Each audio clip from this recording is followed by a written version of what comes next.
যে ব্যক্তি একটা দুটা নয় বরং 100টা খুন করেছে, সে 99 জন মানুষকে হত্যা করার পর ফতোয়া খুঁজে বেড়াচ্ছিল যে আমার তওবা কবুল হবে কিনা। একজন আবেদের কাছে গিয়েছে। আবেদ আর আলেম কিন্তু এক জিনিস না। আবেদ মানে যে প্রচুর ইবাদত করে, তার জ্ঞান কম, সে শুধু জানে কিভাবে ইবাদত করতে হয়।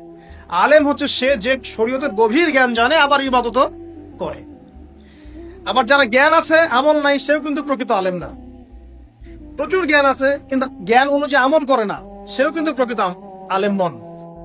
এবার আসেন, তো এই আবেদের কাছে গিয়ে সে বলছে আমার কি ক্ষমা হবে, আমি 99টা খুন করেছি। সে বলল তোমার আবার ক্ষমা,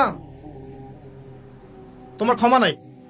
তখন এই ব্যক্তি এই আবেদকে হত্যা করে 100টা খুন পূর্ণ করলো, ওকেও সে মেরে ফেলছে। আমার ক্ষমাই হবে না তো তোর বেঁচে থাকার কি দরকার, তুইও মর। কি বুঝতে পারলেন? বর্তমান বিশ্বের উগ্র মাথার পলিটিশিয়ানদের মতো অবস্থা।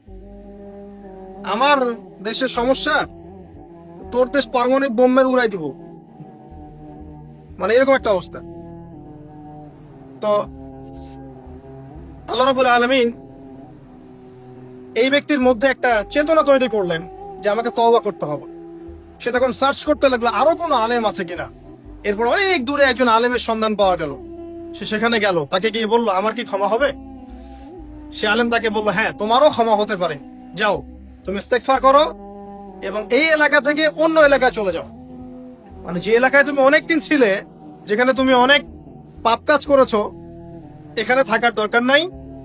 তওবা করে তুমি অন্য কোথাও চলে যাও, নতুন একটা জীবন শুরু করো।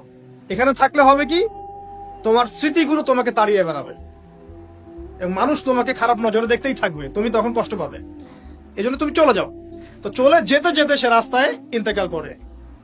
এবার তার রূহ নিবে কে? এই জন্য দুদল ফেরেশতা আসছেন, জান্নাতি এবং জাহান্নামী। তাদের মধ্যে বাক বিতরটা হচ্ছে কে রূহ নিয়ে যাবে। তো জাহান্নামের ফেরেশতারা বলছেন সে এতগুলো খুন করেছে, তার রূহটা আমরা নিব। আর জান্নাতি ফেরেশতারা বলছেন না, সে তওবা করতে এসেছিল, অতএব সে আল্লাহর অভিমুখী হয়েছে, তার রূহটা আমরা নিব। আল্লাহ পাক এখানে একটা কৌশল করলেন। আল্লাহ পাক ফেরেশতাদেরকে বললেন তোমরা রাস্তাটাকে পরিমাপ করে দেখো, যেদিকে যাচ্ছিল তার পরিমাপ বেশি নাকি যেখান থেকে এসেছে ওর পরিমাণ বেশি। আল্লাহ পাক জমিনকে আদেশ করলেন হে জমিন তুমি প্রশস্ত হয়ে যাও। এবার পরিমাপ করে দেখা গেল সে তওবার দিকে আসছিল, এর পরিমাণটা বেশি। এই একটা কাজের ওসিলা আল্লাহ পাক তাকে মাফ করে দেন।